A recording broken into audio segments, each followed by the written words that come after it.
kids. Now to a new First with Kids. Tonight's topic, kids and blood tests. Yeah, being poked with needles can sometimes be really intimidating, even as adults. Dr. First is here to help you and your kids ease some of those fears.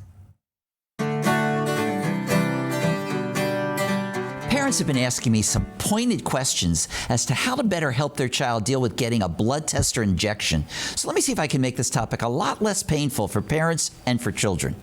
First and foremost, it's important to acknowledge that it's okay for a child or even an adult to be worried about or not like a blood test. Talking to your child about their fears and acknowledging their frustration is the first step to making the process less traumatic for everybody. It's reasonable to tell your child in advance, not too far in advance, but on the day of their visit, that they're going to need a test. And you should call the doctor's office to see if a blood test or injection is planned.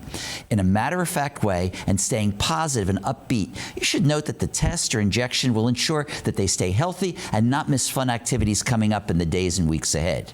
If you can give your child some control over the situation, it helps them deal with it, such as having them pick out which arm they want to use or where they want to sit on your lap or on the exam table, but there should be no negotiation as to whether or not the test should be done with your child.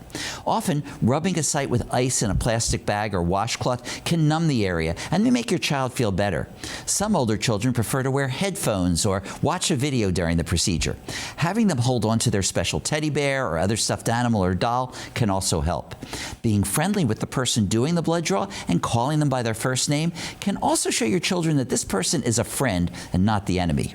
If your child does well, praise them and even call friends with your child watching to let them know how good your child was, which will reinforce this behavior. But if they're not as cooperative, don't make your child feel bad, and you still might tell them they did a good job getting this done. Promising a pleasant consequence, such as a trip to the playground or getting an extra book read that night for good behavior, can also help. If despite these suggestions your child continues to be quite needle phobic, talk to your child's healthcare professional before that next visit for some ideas, such as a numbing cream that requires about 30 to 40 minutes to work but can reduce the discomfort, especially if your child needs a lot of blood tests on a more frequent basis.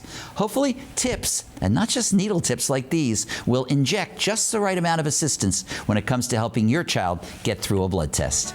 This is pediatrician Dr. Lewis First from the Golisano Children's Hospital at University of Vermont Health, reminding you to always be first with your kids.